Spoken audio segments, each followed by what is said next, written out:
Nací en Guamúchil, bajo un sol que quema la piel y hace que la tierra huela a metal caliente. Desde niño aprendí que el silencio tiene peso, que hay cosas que no se preguntan y dolores que se mastican sin hacer ruido. Mi madre decía que la pobreza se cura trabajando, pero a veces el trabajo no alcanza ni para la esperanza. Recuerdo mis primeros años como si los viera a través del vapor que sale de una olla, borrosos, distorsionados, entre voces que discutían por dinero y niños que lloraban por hambre. Éramos muchos, y el hambre también. A veces soñaba con tener zapatos nuevos o una casa con paredes de ladrillo, no de lámina.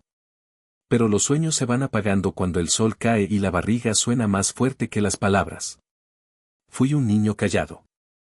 Mientras otros jugaban, yo observaba. Aprendí a leer la mirada de la gente, a saber cuándo hablar y cuándo esconderme. Mi padre trabajaba en el campo, fuerte y seco como la tierra. Pero el alcohol lo volvía otra persona.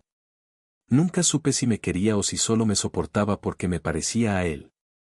A los 14 años ya sabía mezclar arena, cemento y agua.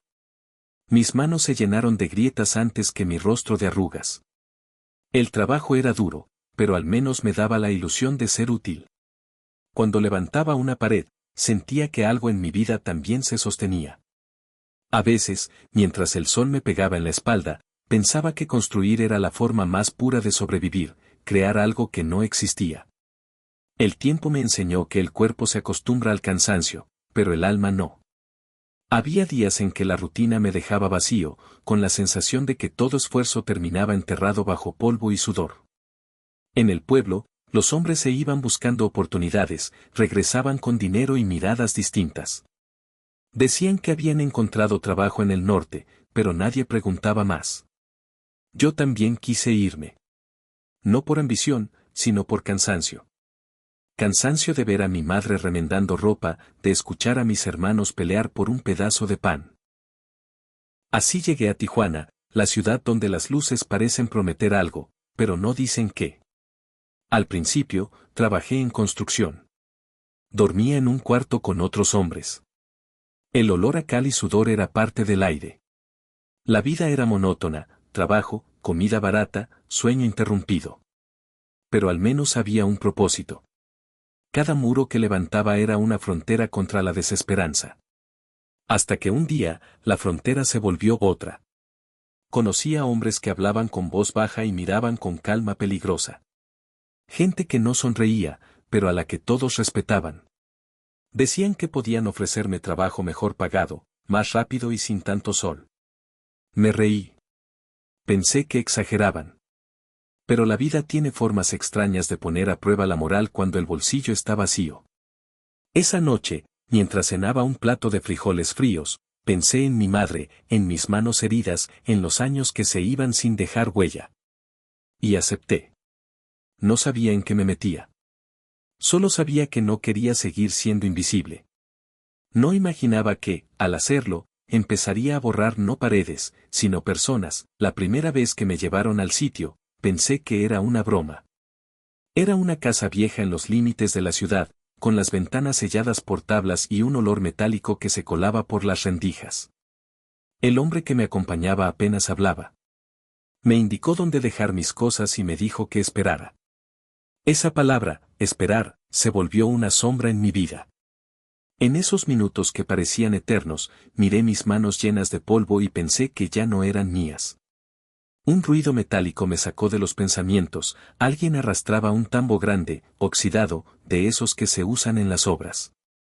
El sonido del metal contra el piso me atravesó como un escalofrío. Me dieron guantes gruesos, una cubeta y un recipiente de plástico con un líquido espeso. Nadie explicó mucho. Solo dijeron, vas a ayudar a limpiar. Eso fue todo. El resto lo entendí después, sin palabras, sin preguntas. Las primeras semanas fueron confusas. No entendía el propósito de cada tarea, ni por qué el trabajo se hacía solo de noche. Pero el dinero llegaba, y con él, un silencio que se instalaba en el pecho. Era el tipo de silencio que no se rompe ni con la respiración. Dormía poco. A veces soñaba con agua burbujeando, con sombras que entraban y salían del lugar. Al despertar, el olor seguía en mi ropa, en mi piel, en mi cabeza. No se iba con el jabón. No se iba con nada. Aprendí a seguir órdenes sin mirar a los ojos, a fingir que el ruido que escuchaba no tenía origen humano. Con el tiempo, mi mente comenzó a dividirse, una parte trabajaba, otra observaba desde lejos, como si yo no fuera yo. Era más fácil así. Una noche, mientras descansaba afuera del taller, uno de los hombres mayores se me acercó. Tenía el rostro marcado por años de polvo y cansancio.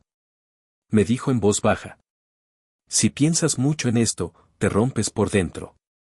Aprende a olvidar mientras haces las cosas. No contesté. Pero esas palabras se quedaron pegadas en mi cabeza, como un eco que nunca se apaga. El dinero que ganaba lo enviaba a mi madre. Ella pensaba que trabajaba en construcción y en cierto modo no mentía. Seguía levantando cosas, solo que ya no eran muros. Era otro tipo de trabajo, el que se esconde en las sombras y del que nadie presume. Cada vez que cerraba los ojos, veía la misma imagen, el vapor espeso elevándose en el aire, la superficie temblando con burbujas, y el olor, un olor que no se parece a nada que pueda explicarse. Comencé a perder noción del tiempo. No sabía si era martes o domingo, si el sol seguía saliendo igual. Las noches se mezclaban con los días. Me sentía como un fantasma en mi propia vida. Hubo un momento en que me acostumbré. No al acto, sino al vacío. Era como si cada jornada quitara una capa de mi humanidad, y yo lo permitiera a cambio de no sentir. Pensaba, esto terminará pronto, solo un tiempo más. Pero ese tiempo más se volvió años. Un día miré mis manos y ya no las reconocí. No eran las manos del joven que soñaba con tener una casa. Eran herramientas. Duras, frías, obedientes. Y comprendí que lo peor no era lo que hacía, sino lo que me estaba convirtiendo. Hay cosas que el cuerpo soporta sin romperse, pero el alma no. Con el paso del tiempo comencé a sentir que vivía en dos mundos, el de afuera, donde la gente hablaba de fútbol y comida, y el de adentro, donde cada sonido parecía una confesión que nadie se atrevía a escuchar. Cuando caminaba por las calles de Tijuana, todo me parecía irreal. Los vendedores, los niños jugando, los autos, todo era una película muda. Yo avanzaba entre la gente con las manos en los bolsillos, evitando las miradas. Sabía que si alguien me preguntaba a qué me dedicaba, no sabría qué responder sin que se me quebrara la voz. Por las noches, a veces oía pasos, aunque estaba solo. Era como si las sombras me siguieran. Encendía el televisor para distraerme, pero los noticieros hablaban de cuerpos encontrados, de personas desaparecidas. Y aunque no mencionaban nombres, yo sentía que cada palabra apuntaba hacia mí. Intentaba convencerme de que era solo trabajo, que alguien más decidiría que era justo y que no. Pero dentro de mí sabía que cada acto dejaba una marca invisible. No en la piel, sino en la conciencia. Una madrugada, mientras el ruido del generador llenaba el aire, me quedé mirando el vapor que salía del tambo. Por un instante, creí escuchar voces. No gritos, no palabras, solo un murmullo, como si el aire hablara. Cerré los ojos y apreté los dientes. Pensé que estaba perdiendo la razón. Quizá era el cansancio. O quizá era la culpa disfrazada de sonido. Esa noche no pude dormir. Sentía que alguien respiraba junto a mi cama. Me levanté, encendí la luz, y no había nadie. Desde entonces, el sueño me abandonó. Los hombres con los que trabajaba decían que no pensara tanto, que el dinero calla todo. Pero el dinero no calla los recuerdos. Lo que compraba era silencio externo, no interno. Empecé a ir a misa los domingos, sentado al fondo. No por fe, sino por miedo. Miedo a que Dios me estuviera mirando y yo no supiera cómo pedir perdón. En silencio, le prometía que algún día me detendría. Que buscaría una forma de limpiar lo que había ensuciado. Pero cada semana volvía al mismo lugar, a repetir los mismos actos. Una tarde, vi a un niño jugando con una pelota afuera del taller. Se parecía a uno de mis hermanos cuando era pequeño. Por un momento, quise acercarme, hablarle, decirle que estudiara, que no se dejara tentar por los caminos fáciles. Pero el niño me miró con una mezcla de curiosidad y miedo. Me di cuenta de que yo ya inspiraba eso, temor. Esa mirada fue un espejo. Me mostró en qué me había convertido. Desde ese día, cada vez que regresaba al lugar, sentía que una parte de mí se quedaba afuera, como si el hombre que entraba no fuera el mismo que salía. No sé en qué momento perdí la noción de mí mismo. Todo se volvió mecánico. A veces, cuando me lavaba las manos, pensaba que el agua no limpiaba, solo arrastraba lo que ya era parte de mí. El silencio seguía creciendo, como un pozo sin fondo. Y dentro de ese pozo, mi conciencia empezó a hablarme con voz baja, pero constante. Me decía, nada desaparece del todo. Ni ellos, ni tú. El tiempo empezó a pesar distinto. Ya no medía los días por amaneceres, sino por el número de silencios que cargaba. En el cuarto donde dormía, las paredes tenían manchas de humedad que parecían figuras humanas. A veces las observaba tanto que creía verlas moverse. Me despertaba sobresaltado, con el corazón golpeándome el pecho. Afuera, el viento arrastraba el polvo y el aullido de los perros. Dentro, solo quedaba el eco de mis propios pensamientos. Me preguntaba si alguna vez podría volver a ser ese muchacho que soñaba con construir casas, no destruir destinos. Comencé a escribir en pedazos de papel, frases sueltas, no mirar atrás, aguanta un poco más, el silencio protege. No sabía por qué lo hacía. Tal vez era mi forma de no enloquecer. Cada palabra era un intento de recordarme que aún quedaba algo humano dentro de mí. Hubo noches en que pensé en marcharme. Pero el miedo era un muro más alto que cualquier frontera. Sabía demasiado. Y los que saben demasiado rara vez tienen segundas oportunidades. Intenté aferrarme a rutinas simples, preparar café, limpiar mis herramientas, mirar el amanecer. Pero incluso esos gestos se llenaron de culpa. Cada olor, cada sonido, me recordaba dónde estaba y quién era. Una madrugada, mientras caminaba de regreso al cuarto, vi el cielo de Tijuana encendido por las luces de la ciudad. Pensé en todas las vidas que seguían su curso sin saber que a unos kilómetros alguien como yo existía. Me sentí invisible, pero también peligroso. Era una mezcla insoportable, querer desaparecer y, al mismo tiempo, saber que mi sombra se extendía más allá de mis pasos. Los hombres con los que trabajaba hablaban poco. Cuando lo hacían, era sobre dinero o lealtad. A mí ya no me importaba ninguna de las dos cosas. Lo único que quería era silencio verdadero, uno que no pesara. Una tarde, un compañero me ofreció una cerveza. La acepté. Bebimos en silencio. Después de un rato, me dijo. Dicen que tú no hablas casi nada. ¿Y qué dirías si hablara? Respondí. Se rió. Pero detrás de su risa había algo triste. Tal vez él también escuchaba voces cuando cerraba los ojos. Aprendí que todos los que trabajaban allí cargaban su propio infierno. Algunos lo escondían detrás de bromas, otros detrás del alcohol. Yo lo cargaba en el silencio. Con el paso de los meses, empecé a pensar que el castigo no llegaría desde afuera, sino desde dentro. Que nadie podría juzgarme tanto como mi propia mente. Esa idea me persiguió durante años, incluso después de todo.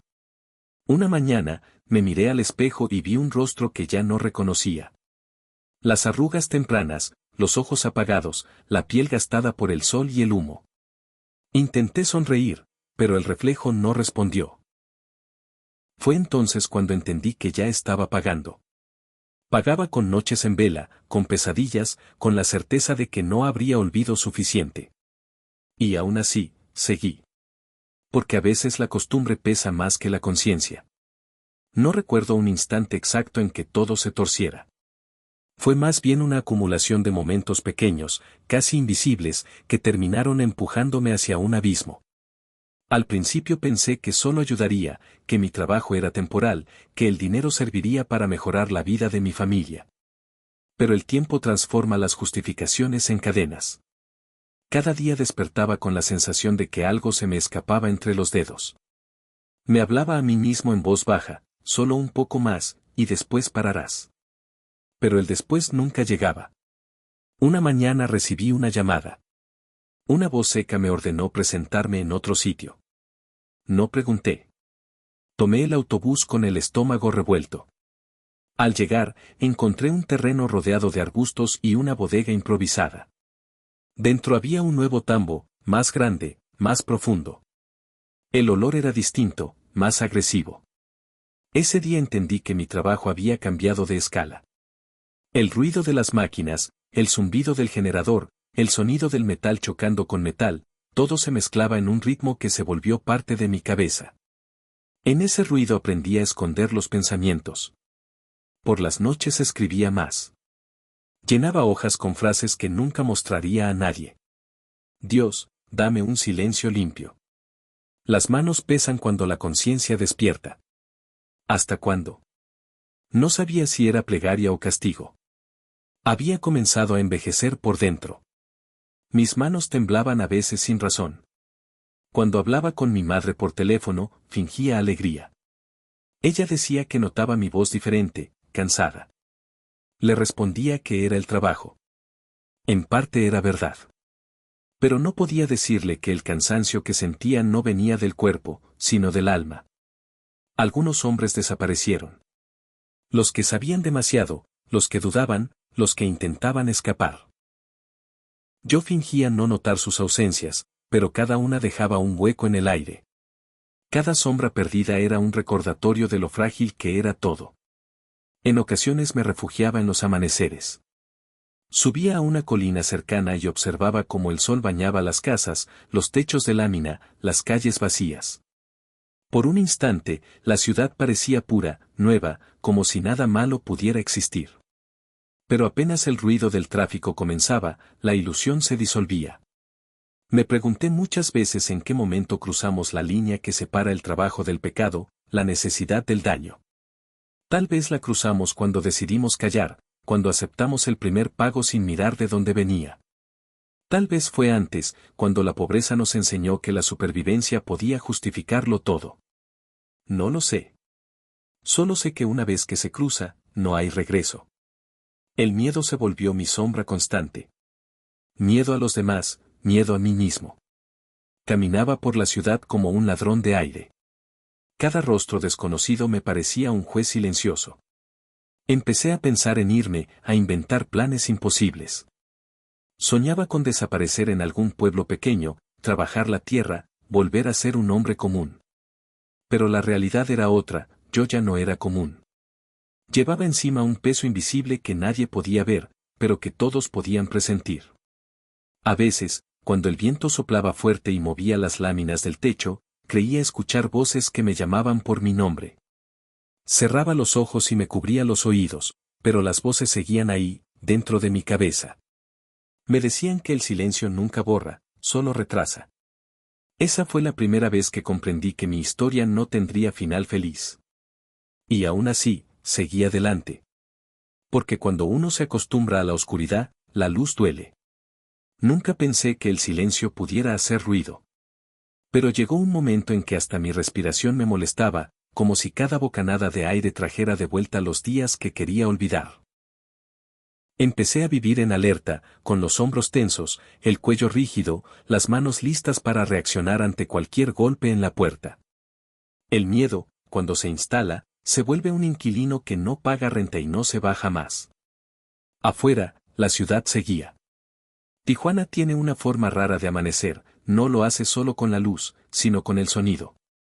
Los camiones, los vendedores, los puestos que abren temprano, el rumor constante de una frontera cercana. Yo escuchaba todo desde una ventana con la cortina corrida, como si observar la vida de los otros me recordara que aún respiraba. Intenté hacer rutinas que me devolvieran algo de normalidad. Me levantaba, preparaba café, barría el cuarto, revisaba mis botas, limpiaba herramientas. Era inútil. La cabeza regresaba siempre al mismo punto, como un reloj descompuesto que vibra en la misma hora. Había noches en que caminaba sin rumbo por calles poco iluminadas. Observaba a la gente sin que me vieran, como si yo fuera un reflejo borroso en una ventana. Me volví experto en no estar. Un día decidí visitar a mi madre. No la veía desde hacía meses. Tomé un autobús con una mochila pequeña y un cansancio enorme. Durante el viaje, miré por la ventana y pensé que quizá todavía estaba a tiempo de enderezar algo. Uno se convence de eso cuando se sienta junto al pasillo y se balancea con el motor, sí, todavía puedo. Pero el autoengaño es un maestro paciente. Ella me recibió con esa mezcla de alegría y preocupación que solo tienen las madres. Dijo que estaba más flaco, que mis ojos se veían hundidos. Le respondí que era el trabajo. Preparó comida y puso música bajito. Yo comí despacio, consciente de cada bocado, como si masticar fuera un acto de fe. Cuando me preguntó si todo estaba bien, asentí. No supe decirle la verdad sin que se me desbaratara la voz. Dormí en una cama que olía a jabón y a pasado. En la madrugada me despertó un sueño extraño, una habitación blanca con un ventilador encendido y un reloj sin manecillas. Desperté sudando, con la sensación de que alguien había pronunciado mi nombre justo al oído. En la oscuridad, el corazón no late, golpea. Me levanté, bebí agua, miré el cielo por la ventana. Recordé algo que había escrito semanas antes en un papel: Dios, dame un silencio limpio. Esa noche supe que no me estaba escuchando, o que yo no sabía escuchar. Regresé a la ciudad con el ánimo a medias. Me dijeron que las cosas estaban movidas, que había ojos en lugares donde antes no los había. No hicieron preguntas ni dieron detalles. Las instrucciones eran simples: discreción, horarios raros, sitios cambiantes. El movimiento constante no me daba tranquilidad, me confirmaba que había peligro. Vivir alerta se volvió una profesión aparte. Empecé a notar coches que pasaban 2 veces por la misma esquina, personas que parecían esperar a nadie en particular, miradas que se quedaban un segundo más de lo normal. Tal vez era paranoia, me dije. Luego pensé que la paranoia, en ciertas vidas, es una forma de instinto. Si es exagerada, enferma; si es justa, te mantiene vivo. No supe en cuál lado estaba. Un hombre nuevo llegó a supervisar algunas tareas. No era especialmente violento ni especialmente amable. Tenía, eso sí, un modo de mirar que incomodaba, como si analizara los bordes de cada palabra antes de aprobarla.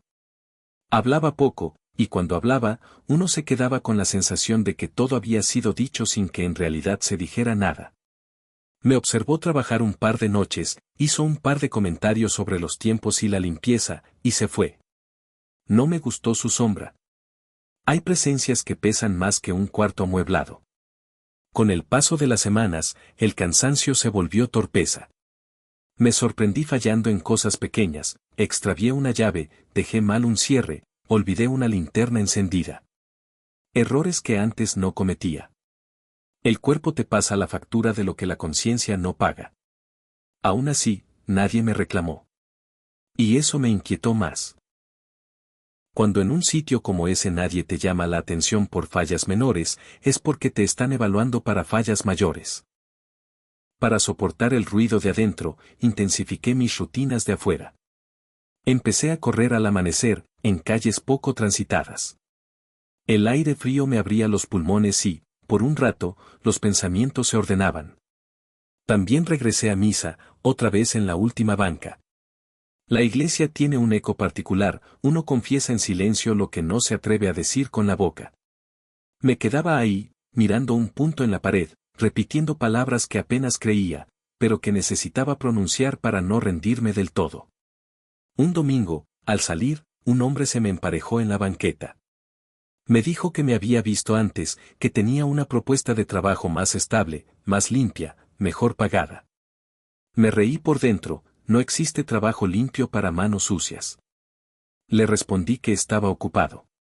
Me miró con esa sonrisa que no llega a los ojos y dijo que me buscaría después. No volvió, pero dejó el rastro de una advertencia en el aire. Comprendí que ya no era solo lo que hacía, era lo que sabía. Y lo que no se guarda en un cajón, camina conmigo a todas partes. Los noticieros comenzaron a hablar con más insistencia de desaparecidos, de hallazgos, de zonas clausuradas. Yo bajaba el volumen cada vez que aparecía un mapa. Me repetía que todo eso era lejos, que no me afectaba, que la marea pasa si uno no se mueve. El autoengaño, otra vez. Uno puede apagar la televisión, pero no puede apagar la conciencia. Con el hombre nuevo, los sitios cambiaron a la periferia.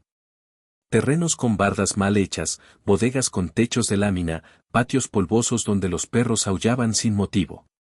Comencé a llevar menos cosas y a fijarme más en rutas de salida, en escondites, en referencias del camino. Descubrí que la paranoia se toma de la mano con la logística. Un día, mientras caminaba, vi un letrero pintado a mano que decía "Aquí no se fía". Me reí. Pensé que el alma me estaba cobrando intereses desde hacía años. Las noches se hicieron más largas. Todo parecía estirarse, el tiempo, las sombras, los latidos. En ocasiones, cuando el cansancio era insoportable, imaginaba que alguien me detenía, que me sentaban en una silla frente a una mesa fría y me ofrecían agua. En ese sueño, yo hablaba. No lloraba, no me justificaba. Solo hablaba. Y al despertar, el alivio duraba 3 segundos, lo que tardaba en recordar que seguía libre y por eso seguía preso de mí. Empecé a ordenar mis papeles. Nada importante, solo ropa, un par de fotos viejas, un rosario. Tiré los cuadernos donde había escrito mis frases. Quemé algunos. Me dolió. Ahí estaba lo más honesto de mí. Pero comprendí que esas palabras podían ser mi sentencia antes de cualquier juicio. Guardé solo un papel, doblado en 4, con un renglón que tenía meses obsesionándome: el silencio no borra, solo retrasa. Una tarde, mientras reparaba una fuga de gas en una cocina vieja, me tembló el pulso. Cerré los ojos y respiré despacio. En mi cabeza apareció la imagen de una playa vacía. Caminé por esa playa un rato, descalzo, sin prisa. Ese truco mental me ayudó a terminar el trabajo sin que nadie notara el temblor. La mente, cuando quiere sobrevivir, inventa paisajes. A veces pasaba por una escuela primaria. Escuchaba el recreo. El sonido de los niños me provocaba una punzada en el pecho. Pensaba en otra vida, una donde yo hubiera seguido levantando paredes, donde quizá habría tenido una familia tranquila, donde el cansancio de la tarde fuera limpio, el de un oficio honesto. Pero uno no puede retroceder un camino que se ha ido borrando detrás de sus pies. La tensión siguió subiendo como la marea antes de una tormenta. Escuché historias de hombres que se habían perdido. Un conocido me aconsejó que dejara de frecuentar ciertos sitios, que cambiara de casa, que me olvidara de algunos rostros. Lo hice. Me mudé a un cuarto más pequeño, con una sola ventana y un candado nuevo. Dormía con la ropa cerca, por si tenía que salir corriendo. Soñaba con pasos en la escalera. Despertaba con el oído aguzado, cazando un sonido que no llegaba. La noche que comprendí que todo estaba por romperse, no hubo presagio espectacular. Fue un detalle pequeño, una patrulla estacionada demasiado tiempo en una esquina por la que yo pasaba rara vez, una mujer con libreta mirando hacia la bodega sin disimulo, un vecino que me saludó usando mi nombre completo cuando yo nunca se lo había dicho. La suma de esos mínimos movió una pieza dentro de mí. No sentí pánico. Sentí certeza. Volví al cuarto, cerré la puerta, apagué la luz y me senté en el suelo. Me quedé ahí un buen rato, con la espalda contra la pared, escuchando mi respiración. Pensé en entregarme. Pensé en huir. Pensé en quedarme quieto. Todo parecía absurdo. ¿Entregarme a quién? ¿Huir a dónde? ¿Quedarme para qué? Tomé el papel doblado en 4 y lo abrí. Leí la frase como si no fuera mía. El silencio no borra, solo retrasa. Supe que el tiempo del retraso estaba terminando. A veces, para seguir respirando, uno necesita que lo detengan. Esa noche recé sin palabras. Solo me quedé callado, con los ojos cerrados. Y en ese silencio, por primera vez en mucho tiempo, sentí algo parecido a la paz. No porque estuviera salvado, sino porque por fin entendí que había un final esperándome, y que quizá, después del final, comenzaría otra clase de contabilidad, la de mirar de frente lo que había sido, sin excusas. Al día siguiente, me puse las botas, me lavé la cara, guardé lo mínimo en la mochila y salí. El aire estaba frío. El sol, tibio. Caminé despacio hacia donde me habían citado. No llevaba planes. Llevaba, por primera vez, una decisión. Salí temprano, sin mirar atrás. El aire tenía ese frío metálico que anuncia cambios. Caminé hasta la avenida principal y tomé un taxi colectivo. El chofer hablaba de fútbol, yo asentía con la cabeza, fingiendo escuchar. En mi mente solo había una frase: hoy termina el silencio. Llegué al punto acordado. Era una calle polvorienta, con casas medio construidas y perros flacos durmiendo al sol. Me senté en una banca de cemento y esperé. Miraba el reloj cada tanto, no por impaciencia, sino para asegurarme de que el tiempo todavía corría. Durante años había sentido que se había detenido. Dos hombres bajaron de una camioneta blanca. No llevaban uniforme, pero su postura los delataba. No hicieron teatro. Uno de ellos se acercó y dijo mi nombre completo. No corrí. No pregunté. Solo levanté las manos. Sentí el metal en mis muñecas, frío, firme, inevitable. El sonido de la puerta cerrándose detrás de mí dentro de la patrulla fue el más claro que escuché en años. No era miedo. Era alivio. Por primera vez, alguien más decidía por mí. Me hicieron preguntas que ya sabían responder: nombres, lugares, tiempos. Yo hablaba con voz baja, como si narrara la vida de otro. El oficial me miró con desconcierto, no esperaba cooperación. A veces me pedía que repitiera las cosas, como si no pudiera creer que no estuviera mintiendo. Pero yo ya no tenía razones para mentir. Pasé horas en una habitación blanca. Una luz colgaba del techo, demasiado brillante. Me ofrecieron agua. La bebí con calma, saboreando su simpleza. Luego me dejaron solo. El silencio me envolvió como un abrigo viejo. Me dormí sin querer. Cuando desperté, había una cámara frente a mí y un micrófono encendido. Me dijeron que contara todo. No recordaba desde dónde empezar. ¿Desde Guamúchil? ¿Desde la primera mezcla de cemento? ¿Desde el primer pago? Empecé donde pude, como quien se quita peso a trozos. Mientras hablaba, sentía que cada palabra me devolvía una parte del pasado. Pero el pasado pesa distinto cuando se dice en voz alta. Los que escuchaban tomaban notas, yo solo miraba la mesa. A veces, uno de ellos me pedía detalles. Yo respondía con precisión, sin morbo. Cada recuerdo era una piedra más lanzada a un pozo sin fondo. Cuando terminaron, me dejaron otra vez a solas. Cerré los ojos y respiré. Afuera, segaramente caía la tarde. En mi cabeza, sin embargo, era siempre la misma hora, aquella en la que acepté el primer trabajo. Pasé los siguientes días en una celda pequeña. No tenía ventanas, solo una rendija alta por donde entraba una línea de luz. Esa luz se volvió mi reloj. Aprendí a medir el paso del día por su movimiento. En la noche, la oscuridad era completa, densa, casi viva. Los guardias hablaban poco. Algunos me miraban con curiosidad, otros con desprecio. No los culpaba. En sus ojos veía reflejado lo que yo mismo no podía mirar. Aún así, cada trato humano, incluso el más hostil, era un recordatorio de que todavía existía. Un psicólogo vino a verme.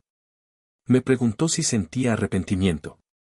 Le dije que el arrepentimiento no es un botón que uno aprieta, es una lluvia que nunca deja de caer. Se quedó en silencio. Anotó algo en su libreta y se fue. Con el tiempo, la rutina se volvió una forma de redención. Me levantaba, comía, rezaba, escribía. No tenía lápiz, solo memoria.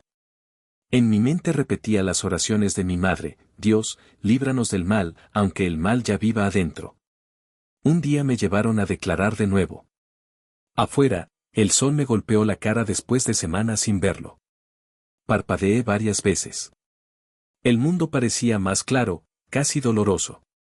En el camino, vi a gente caminando libre, comprando frutas, riendo. Sentí una punzada en el pecho. La normalidad ajena puede ser cruel cuando uno ha perdido la suya. Al terminar la declaración, un periodista me gritó una pregunta. No recuerdo cuál. Solo recuerdo haber dicho algo que luego repetirían 1000 veces, que hacía mi trabajo, que no sabía cuántos, que no podía contarlos. No lo dije por cinismo. Lo dije porque la mente, para sobrevivir, borra cifras que el alma no soportaría. Después de eso, ya no hubo vuelta atrás.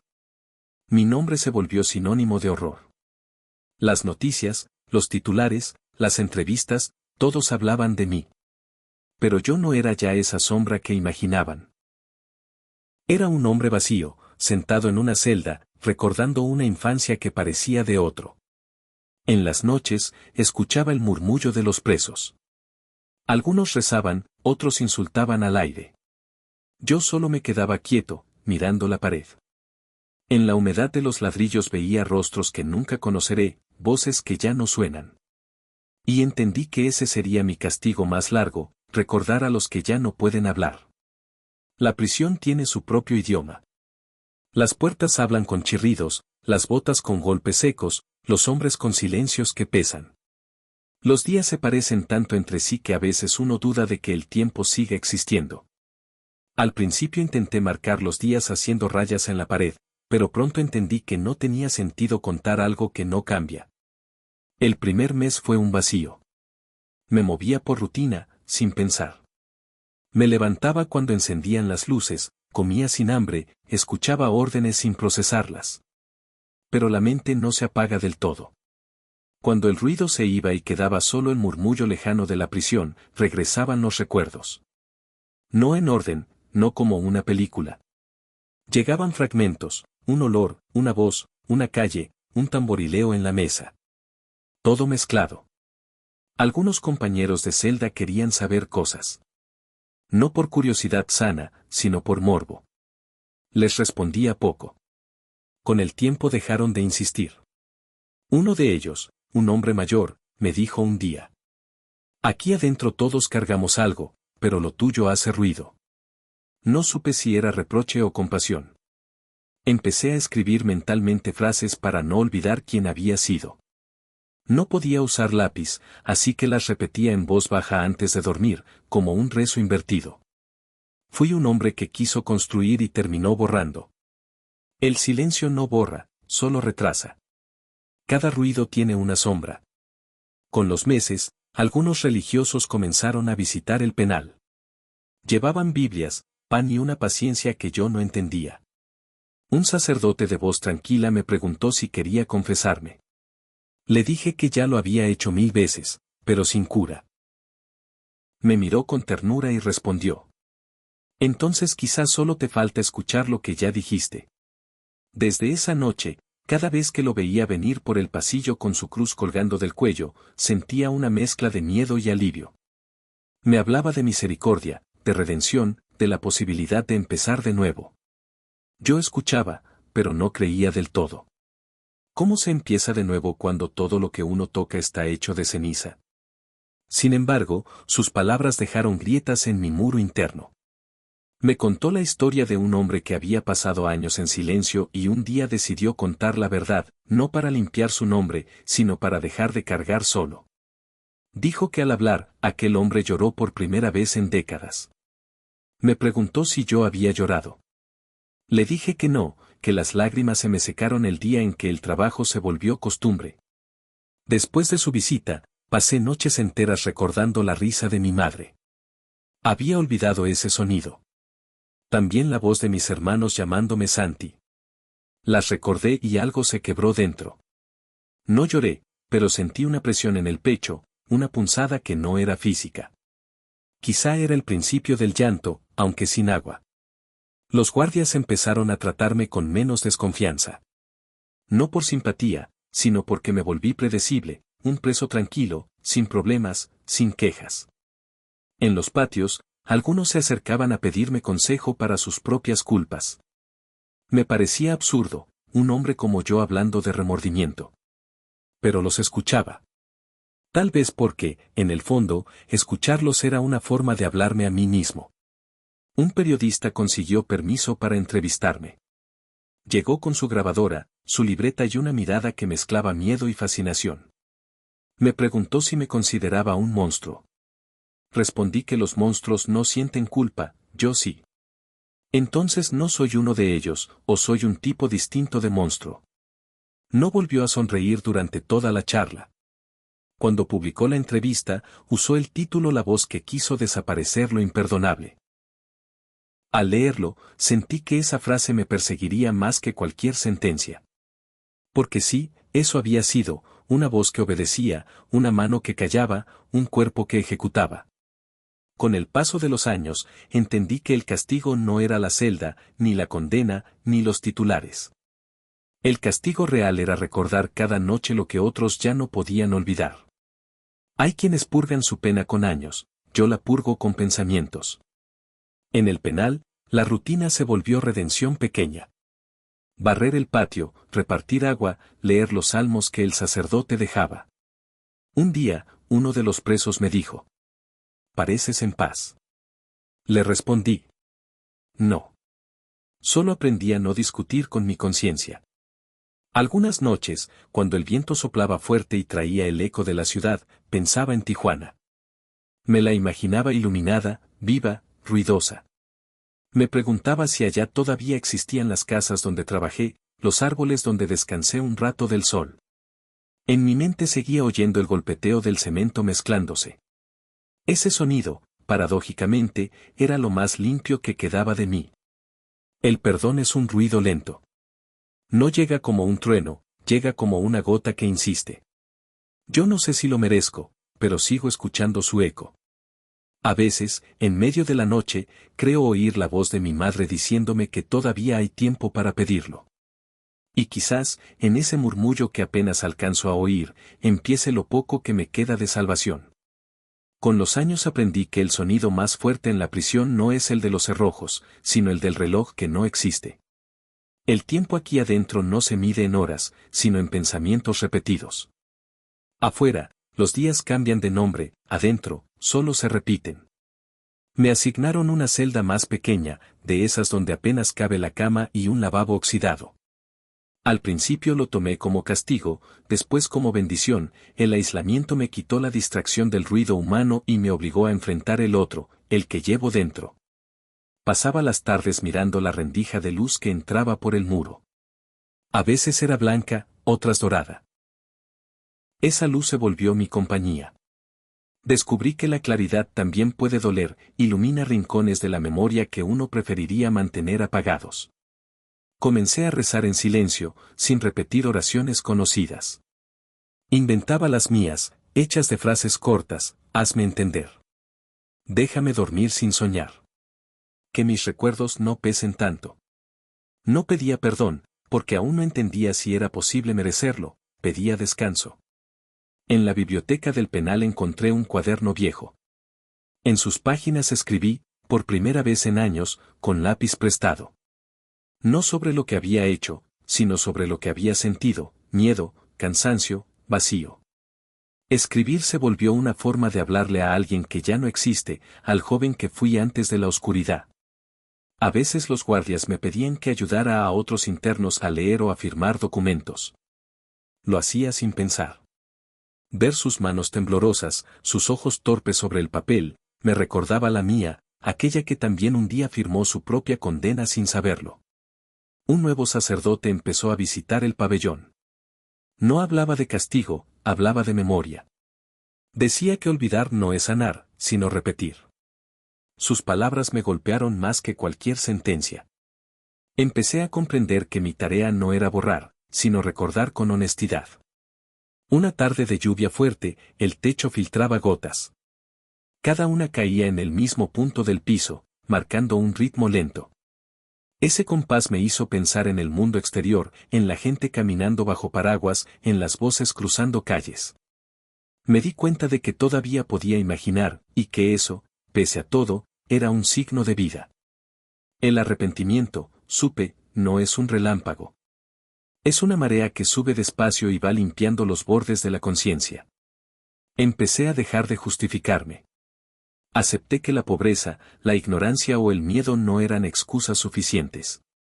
Nadie me obligó a olvidar quién era, yo lo permití. Con el paso del tiempo, los sueños cambiaron. Ya no había voces ni rostros, solo un sonido constante de agua cayendo. En esos sueños, caminaba hacia un pozo y veía mi reflejo. No me daba miedo. Me inclinaba, metía las manos, y el agua estaba tibia, limpia. Me despertaba con una sensación extraña, como si por fin pudiera lavar algo que no era la piel. Cada cierto tiempo llegan reporteros que quieren nuevas declaraciones. Casi siempre digo lo mismo, que no hay palabras que alcancen. Algunos insisten en saber si duermo tranquilo. Les contesto que sí, pero que dormir no significa olvidar. No insisten más. He aprendido a distinguir los sonidos de la prisión, los pasos del guardia joven, el chirrido del carrito de comida, el golpe seco del cerrojo. Pero hay un ruido que no cambia, el que llevo en el pecho, ese murmullo que me acompaña incluso cuando todo está quieto. Tal vez sea la conciencia respirando. Hoy, mientras escribo estas líneas mentales, pienso en la frase que me persigue desde aquel papel: el silencio no borra, solo retrasa. He entendido que hablar no libera, pero callar condena 2 veces. Si alguna vez alguien lee mi historia, quiero que entienda que no es confesión ni defensa. Es memoria. No busco compasión, busco que nadie más confunda necesidad con destino. Y si existe algo parecido al perdón, tal vez no venga de afuera. Tal vez nazca en este rincón donde, entre el ruido del agua que cae del techo y la voz temblorosa del alma, por fin aprendo a escuchar. El primer año en prisión fue una niebla. El segundo comenzó a tener forma. A veces, cuando el ruido de los cerrojos se apagaba, podía escuchar mi propia respiración con claridad. Era como si el silencio me estuviera entrenando para reconocer que todavía estaba vivo. Una mañana, el guardia dijo mi nombre. «Tienes visita». Hacía tanto tiempo que no escuchaba esa palabra, que por un momento pensé que se había equivocado. Caminé por el pasillo con el corazón encogido. La luz entraba en fragmentos por las rendijas del techo, formando líneas que parecían medir el paso del tiempo. En la sala de visitas, detrás del vidrio, estaba mi madre. Más pequeña, más frágil, pero con la misma mirada. Se llevó una mano al pecho cuando me vio. Yo quise decir algo, pero las palabras se quedaron atoradas. Tomó el teléfono con dedos temblorosos y dijo: «Hijo, todavía te quiero». No supe qué responder. Llorar no era una opción, no por orgullo, sino porque las lágrimas se me habían secado hacía años. Le pregunté si mis hermanos estaban bien. Asintió. Me dijo que había rezado cada día, que pedía por mi alma más que por mi libertad. Hablamos poco. Los minutos en esas cabinas son crueles, cada segundo se siente prestado. Cuando el guardia anunció el final, mi madre apoyó la mano en el vidrio. Hice lo mismo. Entre nosotros solo había un muro transparente y todo un mundo invisible. Cuando se fue, el vacío de la sala pesaba más que los barrotes. Esa noche no dormí. Me quedé recordando su voz. Comprendí que ella era la única persona que todavía me nombraba sin odio. En su manera de pronunciar mi nombre había un rescoldo de lo que fui antes de todo. Desde entonces, las visitas se convirtieron en mi calendario. Venía cada 2 o 3 meses, a veces acompañada por una sobrina que apenas recordaba. Me traía pan dulce, cartas de los vecinos, y siempre la misma frase: «Tienes que perdonarte».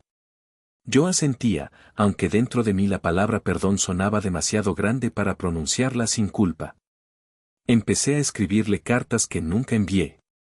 En ellas le contaba cosas simples: el clima, los libros del pabellón, los pájaros que a veces se posaban en el alambre de la cerca. Evitaba hablar de mí. Tal vez porque no sabía cómo hacerlo sin volver a lastimarla. Los años siguieron cayendo, uno sobre otro. La rutina se volvió un reloj invisible que me medía por dentro. El cuerpo se acostumbra, pero la mente no. A veces el ruido del metal me despertaba sobresaltado y tardaba en recordar dónde estaba. Un interno nuevo llegó a mi celda. Era joven, apenas 20 años. Tenía la mirada rota, pero la esperanza intacta. Me hablaba de su madre, de su hija pequeña, de lo que haría al salir. Yo lo escuchaba con una mezcla de ternura y dolor. Veía en él al hombre que yo ya no podía ser. Le enseñé a leer, a escribir cartas, a mantener la calma. En esas pequeñas cosas encontré algo parecido al propósito. Cuando dormía, lo cubría con una cobija vieja para que no temblara por el frío. Me di cuenta de que cuidar a otro me hacía sentir humano otra vez.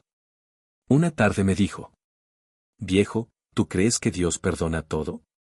Tardé en responder. Luego le dije: «Creo que Dios perdona, pero no todos sabemos cómo aceptar ese perdón». Guardó silencio. Después de eso, comenzó a rezar cada noche. Yo lo acompañaba, no por fe, sino por costumbre. Pero con el tiempo, entendí que esas oraciones compartidas eran la única conversación honesta que podía tener con alguien. Esa fue la primera vez en muchos años que sentí paz, aunque fuera prestada. Con el paso de los años, el cuerpo empezó a hablar por mí. Primero fue un cansancio raro en las piernas. Después, un dolor sordo en la espalda que me obligaba a sentarme a mitad de los pasillos. El médico del penal dijo que era desgaste, que necesitaba descanso. Me reí por dentro, aquí el descanso no existe, solo las pausas entre un cerrojo y otro. Me dieron pastillas. Hacían poco. Lo que sí funcionaba, a veces, era quedarme quieto viendo la luz de la rendija moverse sobre el piso.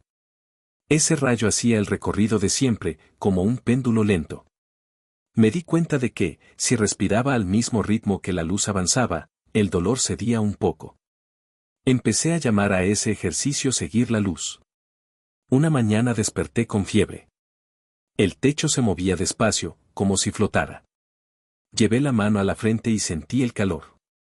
El guardia me miró desde la puerta con resignación: «Otra vez tú». Me dejaron en la enfermería 2 días.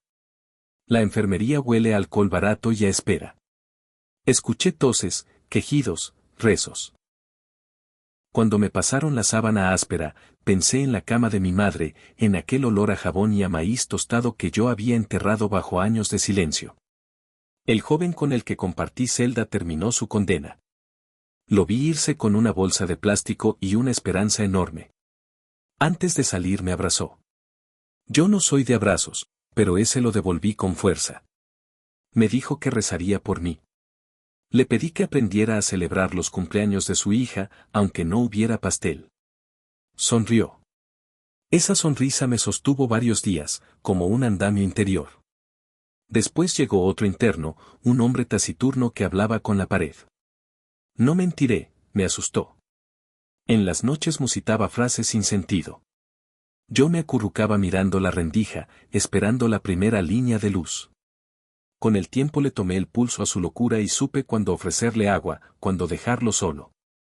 Un día me dijo, sin mirarme: «Todos tenemos un vidrio roto en la cabeza.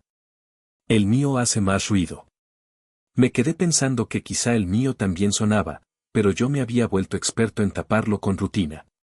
Las visitas de mi madre se hicieron más espaciadas. La edad no perdona a quien espera de pie, en filas interminables. Cuando venía, traía un suéter tejido por una vecina y pan envuelto en servilletas bordadas. Yo guardaba las servilletas como si fueran fotografías. Las desplegaba en la celda y me llenaba los ojos con los hilos de colores. Era mi manera de ver el mundo sin tocarlo. Un día, ella llegó con un bastón. «Nada grave», dijo. Pero sus manos delataban el temblor. Hablamos de cosas pequeñas para no ahogarnos en las grandes.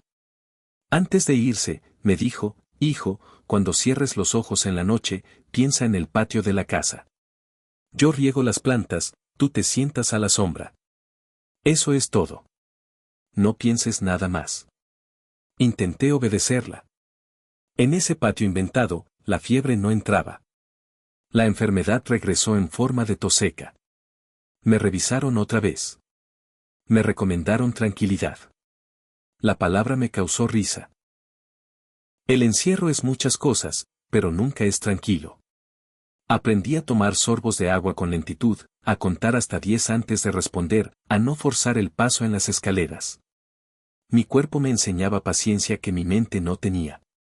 En la biblioteca encontré un libro sobre el mar. Fotos de playas, mapas con flechas, historias de mareas.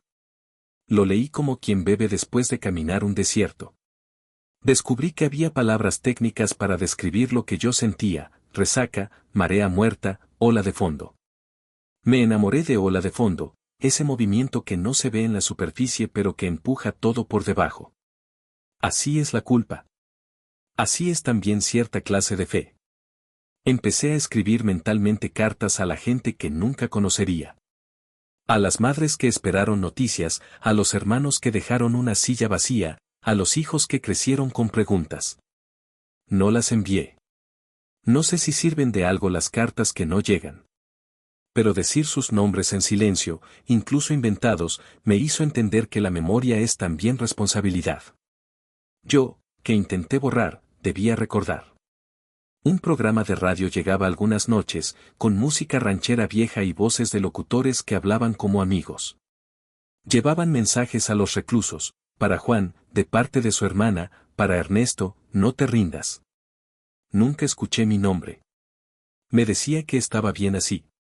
Pero cuando apagaban la radio, la celda se hacía más estrecha. A veces me acercaba a la pared fría y ponía la mejilla como si fuera una ventana. Un día el sacerdote viejo volvió. Se sentó en el banco de metal frente a mí y no dijo nada durante un rato. El silencio entre nosotros fue distinto, como si por fin tuviera forma.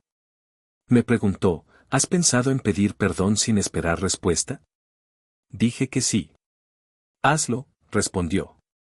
En voz bajita, aunque nadie esté escuchando. Esa noche susurré una lista de palabras torpes. No esperé nada. A la mañana siguiente el dolor de espalda seguía ahí, la fiebre también, el ruido del penal igual. Pero dentro sentí algo pequeño, como una puerta entornada.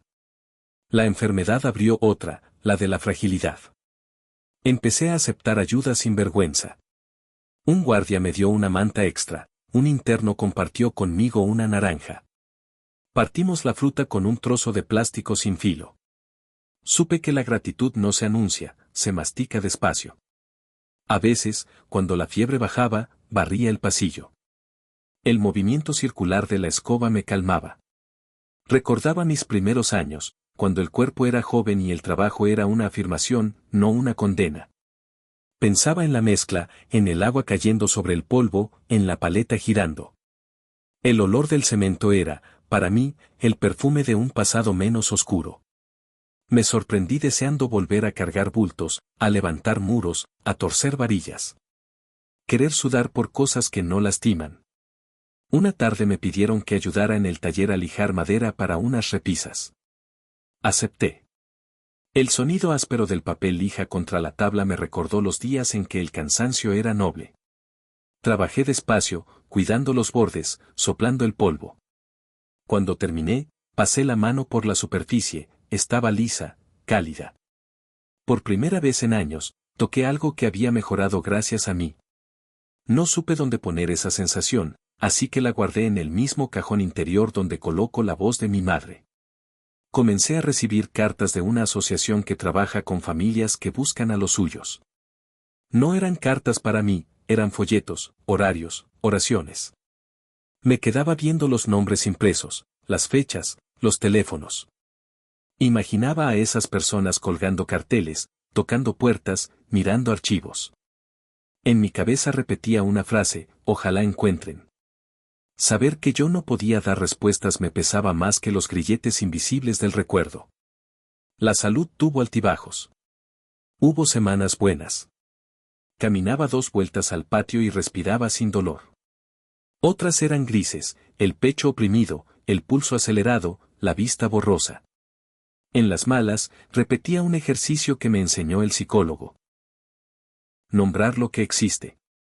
Decía para adentro: cama, pared, luz, agua, pan, aire. Era un inventario mínimo. Me anclaba. En el inventario nunca puse culpa ni perdón. Esas dos las dejaba fuera para que no me hundieran. Una noche soñé con Guamúchil. Las calles polvorientas, el calor, el olor del maíz. Estaba mi madre joven, con un vestido sencillo, y yo era un niño con una pelota desinflada. Desperté con lágrimas. No eran por el pasado, eran por la posibilidad de haber sido otro. Me quedé sentado un largo rato, con la frente entre las manos, dejando que la emoción siguiera su curso sin tratar de explicarla. En la celda quedó un espejo viejo, rajado en la esquina. Poco a poco aprendí a mirarme sin rabia. A veces veía a un hombre derrotado, otras, a uno que intentaba hacerse cargo de su sombra. El espejo no perdona, pero tampoco miente. Un día, al peinarme con los dedos, me descubrí más canas de las que recordaba. Sonreí. Pensé, también el cabello aprende a decir la verdad. Ahora, cuando la luz entra por la rendija y mi espalda no duele tanto, me permito un lujo, recordar un día sin miedo. Elijo uno pequeño, sin eventos, yo barriendo la banqueta de una obra, un compañero contándome un chiste malo, el patrón pidiéndome que le alcance una cubeta. Eso es todo. Un día cualquiera. Lo sostengo en la memoria como quien sostiene un vaso frágil. Me recuerda que alguna vez fui simple. Y que quizá, incluso aquí, todavía puedo sostener algo sin romperlo. Sé que la enfermedad no es castigo ni redención. Es apenas una estación del camino. Pero en esta estación, entre la fiebre y la madera lijada, he empezado a aceptar que vivir no es huir del dolor, sino darle un nombre y sentarse a su lado sin dejar que te coma. Cuando logro hacerlo, aunque sea por unos minutos, el ruido de adentro baja. Y ese pequeño silencio, no limpio del todo, pero respirable, es lo más cerca que he estado de la paz. Empecé a escribir con más frecuencia. No tenía papel suficiente, así que usaba los márgenes de revistas viejas o los sobres de las medicinas. No eran cartas con destino, eran diálogos con el aire. Les hablaba a los que no podían oírme. Algunas empezaban con un perdón y terminaban con un gracias por existir. Otras eran solo listas de cosas que todavía recordaba, nombres, calles, olores, canciones. Una de esas cartas la guardé debajo del colchón. Decía, si algún día alguien la encuentra, que sepa que no todo en mí fue silencio. Que dentro del ruido había intención de enmendar, aunque fuera tarde. Una mañana me avisaron que tenía visita. No era mi madre. Era mi sobrina, aquella que de niña venía con ella. Ahora era una mujer. Traía un sobre en la mano y una mirada parecida a la de mi hermana. Me dijo que mi madre estaba enferma, que a veces preguntaba si yo comía bien. Sentí un nudo en la garganta. Le pedí que le dijera que comía pan caliente todos los días, aunque fuera mentira. Me entregó el sobre. Dentro había una fotografía vieja, yo, con mis hermanos, sosteniendo una cubeta frente a una casa sin terminar. Detrás, con su letra temblorosa, mi madre había escrito, «Todavía te espero en mis sueños». Esa noche no dormí. Miré la foto una y otra vez, como si el papel respirara. En ella reconocí mis manos jóvenes, limpias, sin grietas morales. Pensé que el tiempo no destruye las imágenes, solo las aleja. Comencé a imaginar conversaciones con mi madre. En esas charlas inventadas, ella no me preguntaba por lo que hice, me contaba historias de vecinos, de flores nuevas en el jardín, del gallo que aún canta. Yo respondía con monosílabos y ella me perdonaba con un silencio amable. Poco después recibí otra carta. Venía de un grupo religioso que visitaba a las familias de presos. Dentro había un versículo, donde abunda el pecado, sobreabunda la gracia.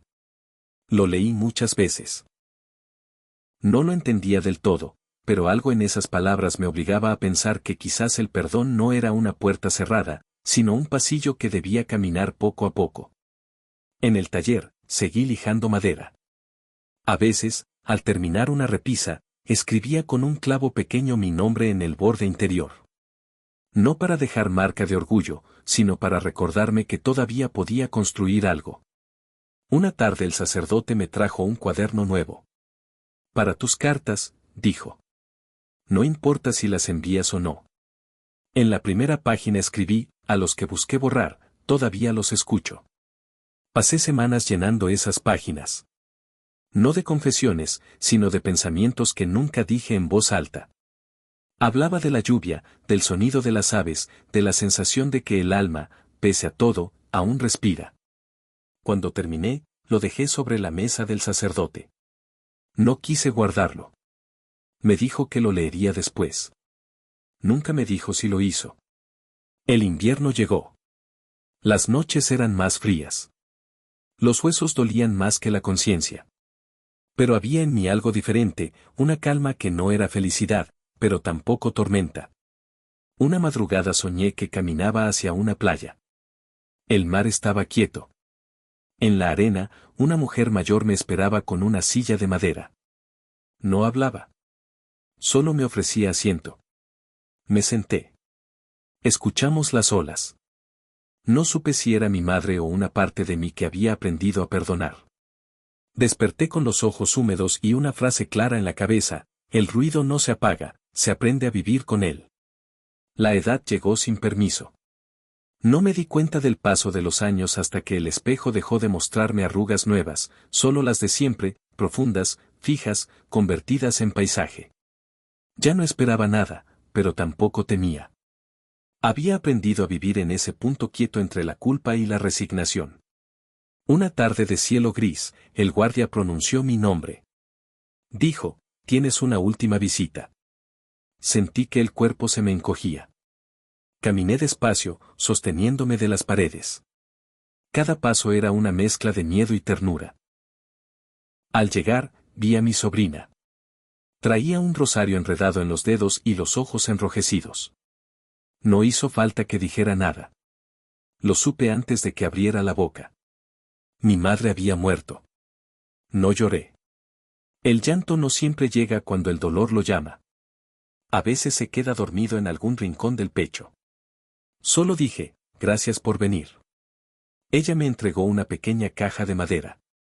«Es tuya», dijo. La tenía guardada en su mesa. Dentro había una medalla vieja y una nota doblada.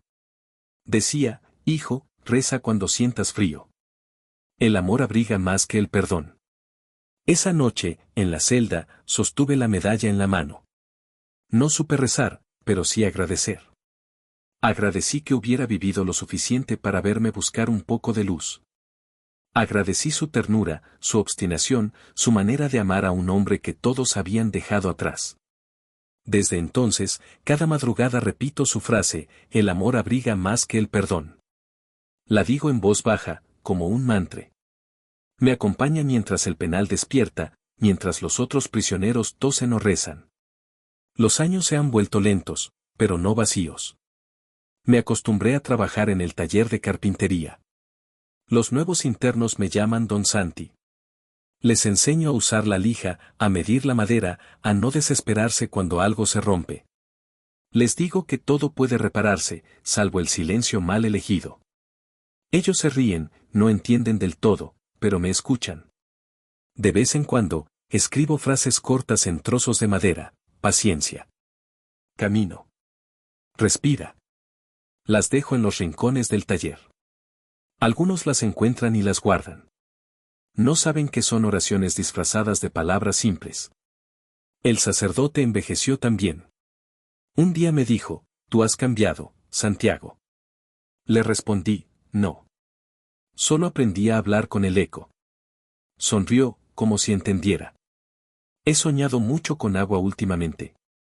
No con el agua del pasado, sino con una que corre limpia, que no hierve ni borra. En el sueño, la toco y no tengo miedo.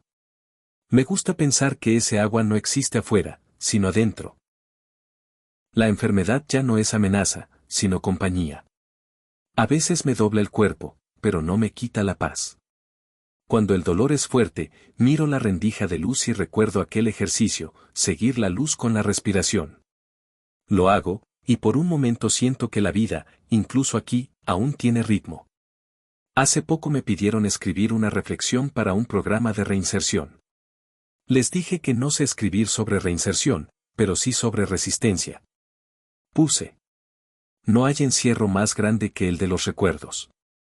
Pero si aprendes a escucharlo sin huir, el silencio deja de doler». No sé si alguien lo leerá. Tampoco importa. Lo escribí para mí, para ese muchacho que alguna vez creyó que construir muros era suficiente para protegerse del mundo. Hoy entiendo que los muros también se levantan por dentro. Y que, para derribarlos, no se necesita fuerza, se necesita humildad. Cuando llega la noche y el penal se apaga, me acuesto mirando el techo.